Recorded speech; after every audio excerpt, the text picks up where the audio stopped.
తెలంగాణ రాష్ట్రంలో వివిధ జిల్లాల కలెక్టర్ కార్యాలయాలలో తెలంగాణ తల్లి విగ్రహ ఆవిష్కరణ కార్యక్రమాన్ని Bharat future city, Telangana rising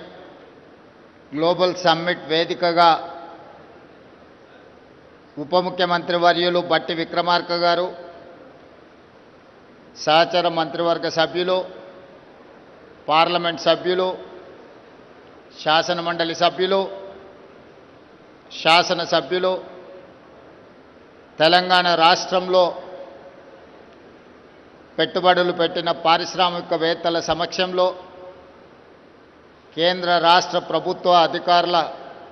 సమక్షంలో తెలంగాణ తల్లి విగ్రహ ఆవిష్కరణ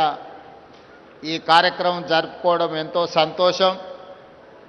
ఒక శుభ పరిణామం. ఇక్కడున్న మిత్రులకు, దేశ ప్రజలందరికీ తెలుసు, డిసెంబర్ 9, 2009 నాడు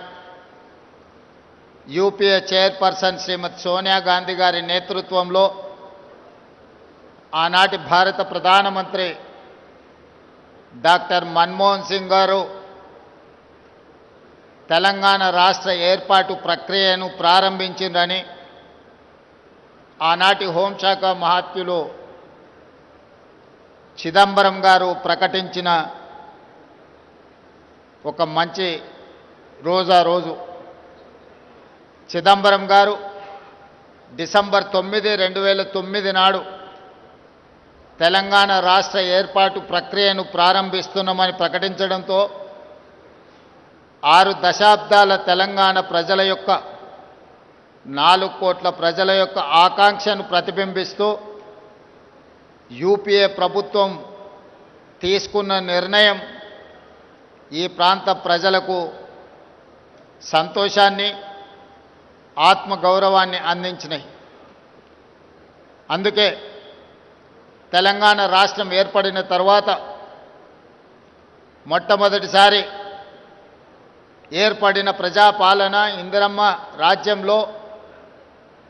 డిసెంబర్ 9కు ఉన్న ప్రాధాన్యతను గుర్తించి 60 సంవత్సరాల ప్రజల యొక్క బలమైన ఆకాంక్షను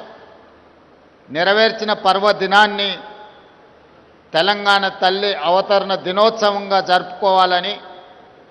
తెలంగాణ రాష్ట్ర ప్రభుత్వం అధికారిక నిర్ణయం తీసుకొని ప్రతి సంవత్సరం డిసెంబర్ 9 నాడు తెలంగాణ తల్లి ఆవిష్కరణ ఉత్సవాలను జరుపుకుంటున్నాం. అందులో భాగంగానే ఈనాడు పోయిన సంవత్సరం రాష్ట్ర పరిపాలనకు కేంద్రమైన సచివాలయంలో తెలంగాణ తల్లి విగ్రహ ఆవిష్కరణ చేసుకొని ఒక స్ఫూర్తిని పరిపాలనలో తీసుకొచ్చినాం. ఈనాడు తెలంగాణలో ఉన్న అన్ని జిల్లా కేంద్ర కార్యాలయాలలో తెలంగాణ తల్లి విగ్రహ ఆవిష్కరణను, ఈ కార్యక్రమాన్ని జరుపుకోవడం ద్వారా ప్రజల యొక్క ఆలోచనను, దళితులు, గిరిజనులు, ఆదివాసీలు, మైనారిటీల యొక్క ఆకాంక్షల్ని నెరవేర్చడానికి ప్రతినిత్యం స్ఫూర్తి పొందాలని తమ దినచర్య ప్రారంభమైనప్పుడు తెలంగాణ తల్లి యొక్క ఆశీర్వాదం, స్ఫూర్తిని తీసుకొని సంక్షేమాన్ని, అభివృద్ధిని ముందుకు తీసుకెళ్లే విధంగా ఒక బలమైన సంకల్పాన్ని అందించాలి అని ఈనాడు మా ప్రభుత్వం నిర్ణయం తీసుకొని ఈ విగ్రహావిష్కరణ కార్యక్రమాన్ని మనం ప్రారంభించుకున్నాం. అదేవిధంగా మీకు అందరికీ తెలుసు, తెలంగాణ రాష్ట్రం యొక్క ఆకాంక్ష 2004 ఎన్నికల సందర్భంగా శ్రీమతి సోనియా గాంధీ గారు కరీంనగర్ గడ్డ మీద నుంచి ఈ ప్రజలకు ఒక మాట ఇచ్చారు. మీ ఆలోచన, ఆకాంక్ష నాకు తెలుసు, తప్పకుండా నెరవేరుతుంది అని ఇచ్చిన మాట ప్రకారం ఎన్ని ఒడిదుడుకులు వచ్చినా, ఎన్ని అవాంతరాలు వచ్చినా అధిగమించి శ్రీమతి సోనియా గాంధీ గారు తెలంగాణ రాష్ట్ర ఆవిష్కరణకు సంపూర్ణంగా సహకరించారు. ఈనాడు స్వరాష్ట్ర కళ నిజమై ఈరోజు తెలంగాణ రాష్ట్రంలో నిటారుగా నిలబడి సంక్షేమము అభివృద్ధిని దేశంలోనే నెంబర్ 1గా తెలంగాణ రాష్ట్రం తీర్చిదిద్దుకుంటున్నది.